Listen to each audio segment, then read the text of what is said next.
Hey guys, my name is Rachel and I just finished my freshman year at Rutgers, New Brunswick. And so I decided to recap my whole freshman year by creating this tier list.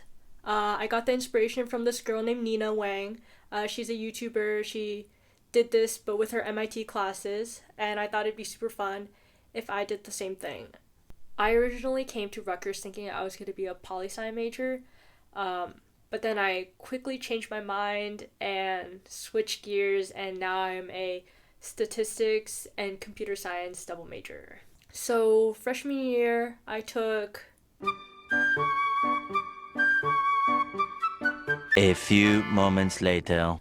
Freshman year, I took 11 classes, which totals up to 34 credits. Okay, we got God tier, which is cream of the crop, 10 out of 10, would recommend. Then we got A, B, and then C, which is like the middle, and then I got I'd rather not. Oh, I'm missing a tier. Oh no. Next we have the rather not tier. Like, this was like pretty bad, would not recommend. Not necessarily like hard or anything, just like not good. And then we have Fever Dream. These are like those classes where you can't believe it happened. You'll see what I mean, like when I explain what's in this tier. And then we have Dumpster Fire. This was like 0 out of 10, would not recommend. Definitely the worst thing that's happened to me all freshman year. Okay, so for God tier, we're gonna put Korean 103 and Korean 203. I'm in the School of Arts and Sciences honors program, so we have a language requirement. I did the heritage track, so that's with the same, so that's 101, and so I did the heritage track, so that means I just did 2 classes with the same professor and like the same kids. There literally was like 5 kids in the class. It was a really small class. I met like one of my good friends there, June. We're like always giggling in that class, and our teacher never knew why, and I loved it. The reason it's God tier is because not only was it fun, our professor's like so sweet. She like would bring us Korean food, and that was really good. And also, like, this semester when I took 203, I definitely like would have gotten like a C plus, maybe a B, like I don't like a low B. When the registrar like came out with our final grades, I got an A in the class. Let's go. Overall, 10 out of 10, really good experience. Would recommend. Professor Chun. She teaches like the Korean language classes. She's amazing. She's so sweet. So first in the A tier is Intro to Gender, Race, and Sexuality with Professor Cooper. I love the class. My professor is Twitter famous. Her Twitter handle is Professor Crunk, and she's super cool. I love her so much. And she was featured in a documentary, and they wanted to like capture her like talking to our class, like giving a lecture. So a lot of us are in the background of this PBS documentary, I believe. I don't think it's out yet, but like that's super cool. I feel super woke after taking the class. Like, I definitely learned a lot. But the reason it's not in God tier is because of the workload. Like, I thought this was gonna be an easy A, and it is. But you gotta, like, do work. Like, you have to write a summary for each article, each reading, each passage that we had to read for the week. Sometimes it's 1, and that's really easy. But other times there could be, like, 4 or 5, and that's really annoying. Overall, A tier. Next, I give Calc 151, so that's Calc 1 for the math and sciences. At Rutgers, we have 2 different types of calculus. We have Calc 1 for the math and sciences, and then you got Calc 135, which is Calc 1 for the life sciences. But anyways, I took the other one, the one for the math and sciences. Overall, it wasn't too bad. I took calc in high school, but I only got up to related rates, so that was like the first 3 chapters of calc. So like the first like half the semester I was like cruising. It was like super easy. I was chilling, but like it started getting a little bit trickier, but not really that much because of the way the curve works. I still ended with a B. Rutgers calc their curving system is like kind of like messed up. My professor, he was like super weird. His catchphrase was pedantic. We don't know why he said that. He also would mention that he was a physics professor or physics major every 2 seconds. He's always like running around and we don't know why. We didn't really like him, but I made a lot of good friends in that class. We took calc at like from 7:40 p.m. to 9 p.m. So we were all just like hating it and like stuck there, and like we bonded over that. Okay, next is B tier. We're gonna put CS 111. So CS 111 is Intro to Computer Science. That's like the first class you take for the computer science major, unless you took APCSA and got a 5. But I didn't, because I went to a technical high school and they did not let kids who are not computer science majors in my high school take AP Computer Science. And I thought I was going to be a politician or something, so I didn't really care. But here I am, CS 111. I made some great friends in this class. I met my future roommate Ashley in this class. I met some cool dudes. We all like got together and we would discuss our projects together. We'd all skip class together. The class, it was okay.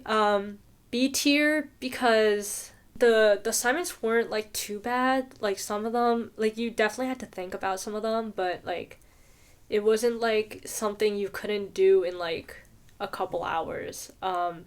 The project, on the other hand, was the stupidest thing ever. It was called art collage, and I'm literally scarred for life. The project was, we had to get these pictures of cats, and then we had to like manipulate them by like changing it to grayscale, or changing it so it's like all red tone or green tone, or multiply them and make it like an art collage.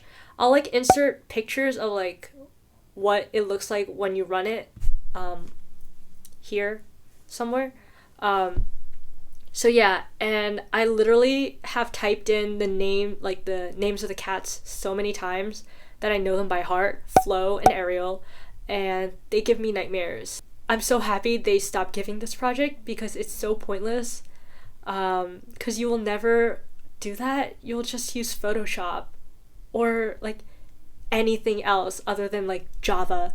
Oh yeah, this course was taught in Java. Another weird thing is like we learned standard draw, which was like low-key kind of stupid because why would you draw in Java? But I don't know, it looks cool, I guess. I'll display some stuff here. Here's Sierpinski's triangle. Cool. Okay. So CS 111, pretty cool, not bad. Next, we have Calc 152, so that's Calc 2 for Math and Sciences. I heard Calc 2 was like super hard. It's like the weed out course of the math department. Has a ridiculously high fail rate, like everyone fails. But I didn't do that bad. And I honestly, like, personally, it felt easier than Calc 1 a little bit because like the online homeworks were definitely easier than Calc 1. I don't know why, but the midterms were so much harder. We had 3 midterms for this class, so like it felt like I had a midterm every 2 weeks, and I don't think that's even really that much of an exaggeration. We literally like would finish taking a midterm and our professor would be like, oh yeah, by the way, in like 2.5 weeks you have another midterm. And so like the turnaround was like crazy. Give it a B tier because like it was still like kind of tricky, but it wasn't like the worst thing ever. And my class was like pretty different. It wasn't like a lecture like most calc classes. I did a hybrid. We learned the material at home and then we review like in class. So C tier, we'll put law and politics. Okay, this was when I thought I was going to be a poli-sci major. I took law and politics because I'm really interested in law. So this class was basically like AP Gov. I didn't take AP Gov, but I'm guessing like this class would be pretty similar. All we did was talk about different court cases. And a lot of them were like the ones you learn in APUSH and Gov, but then we also got into some other ones.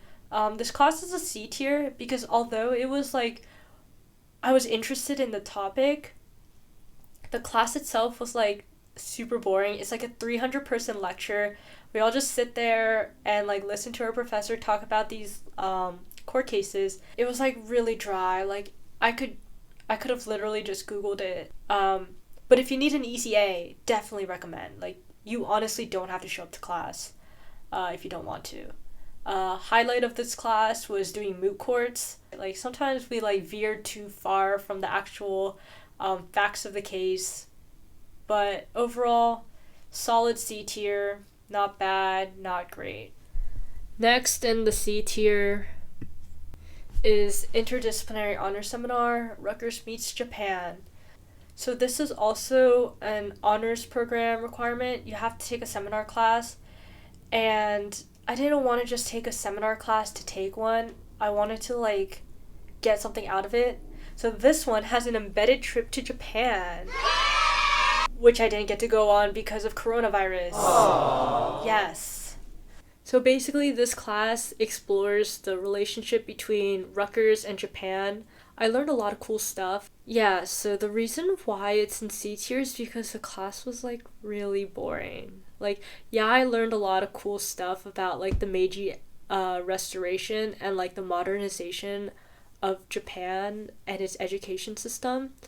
But like the class itself, like I didn't do a lot of the readings. Am I even allowed to say that? They were pretty dry. So I kind of just sat there on my laptop and I like browsed Reddit and stuff like that, like the whole time. The real highlight of this class would have been going to Japan for 2 weeks with like my classmates, but that's getting pushed back to 2021. Hopefully we get to go, but without the trip, this was definitely a C tier pick. In the rather not category is Byrnes Seminar. Visualizing data to tell a story. Okay, let me tell you, I was late to this class every single day. Like, I kid you not. Like, I did not show up to class on time once. And my professor, like, didn't care. Like, we had to sign a sheet for attendance, and I would just sign it at the end of class. Like, this class was, like, the most pointless class I've ever taken. Like, I'm really into, like, data analytics and, like, data visualization, so I thought this class would be interesting, but I literally sat there and learned for 10 weeks when to use a bar graph versus when to use a pie chart versus when to use a line graph versus when to use box and whiskers, like stuff I learned literally in 6th grade. This class was like so stupid. I don't know how else to explain it. Everyone was doing something else. They were on their laptops doing other work, like watching shows. Like, I personally was doing my calculus homework during this class. So I always had my calculator out. I sat in the back of the class. So it was at 9 a.m. The lights were always off and no one paid attention. The PowerPoints, like the way he designed his PowerPoints, it's like that bright ultramarine blue with white or yellow text. It's like Jeopardy. It looks so bad and it like hurt my eyes. I don't know. This class was like not it. My favorite category, Fever Dream. Okay, so the class that belongs in this category is Honors Colloquium, Borders and Belonging. Whoa! Okay, so this is a required course if you're in the honors program, and it's basically like, I can't even tell you what this course is supposed to like do for you. Like, honestly, like the most pointless class I've ever gone to. So we had a summer reading book called oh my god. We had a summer course called Believers by Lisa Ko, and we had to read it. And so this course was based off that summer book. So it was called Borders and Belonging, because the book was about this kid who really struggles with his identity. We had like large group meetings and then we had small group meetings. Honestly, I can't even remember what we talked about in small group discussion. But the reason why this is like a fever dream is not only because I like low-key can't remember anything about it, it's also because like I have definitely like suppressed memories from this class. Like, we had to do this thing called a pechakucha. If you don't know what that is, it's okay. I really don't know either. Our topic had to be about like borders and belonging, like identity and stuff like that. So some groups took it seriously and some groups decided to make it like a skit. There's just this one skit. My friend was like the lead on it and it was just a mess. I don't know, man. Like, I wish someone recorded it so I can like put a clip here, but I can't. That class was definitely a fever dream because it was only 10 weeks. So by the time like second midterms and like finals rolled around, like I definitely already forgot that class even happened. Like, you had to be there to like understand. And like Lisa Ko, like the author of the book, she was like a meme. Like, we memed the living daylights out of her because have you seen her Twitter? Like, I'll insert some tweets. She has some really like interesting tweets. That's why Honors Colloquium was a fever dream. So the last tier is dumpster fire. And the class that goes in this tier is none other than CS112, data structures. Okay, so data structures is the next class from CS111, which is intro. And the reason it goes in this class is because I like have no idea what's going on like at any given moment. Like, this class was like pretty hard and like there's a huge gap in like level of difficulty from intro to data structures, and this is considered like the weed out course of the computer science major. It was pretty bad. Would not recommend. Like, I would understand conceptually how to do things during lecture, which is like a lot better than CS111. Because in CS111, like I literally had to go to recitation to understand what's happening. But here I understood like during lecture. But then you asked me to like code something and I can't do it. I can't. And this class was so difficult. Like, first midterm, I can literally insert the grade distribution right here. Half the class got an F. I did pass, so that was good. I definitely would not wish this class upon my worst enemies. I definitely would not want to take this class again. Yeah, now that it's over, I'm so happy that I'll never have to sit in that lecture hall ever again. Oh, another problem. This class, okay, so how CS works is that you sign up for a class, a section, and then you can go to whatever professor you want's lecture. Officially, my data structures professor says she's like everyone's top choice, only has 3 sections. So that means it's a fairly small lecture. And so the lecture hall only holds like 175, maybe 200 max, right? Everyone from every other section is coming to my professor's lectures. And so we literally have to go to class an hour early. Huge crowds of people waiting in front of the door for when like 3:20 hits because there's a class before. And so there's always kids sitting on the floor. Like, it got so bad that our professor like had to put out an announcement saying that if you're not in the class you can't be there. I was always like really cramped and like it was like not a good space. Like, so I'm like really glad I never have to do that ever again. Thanks for watching. Have a good day. Bye.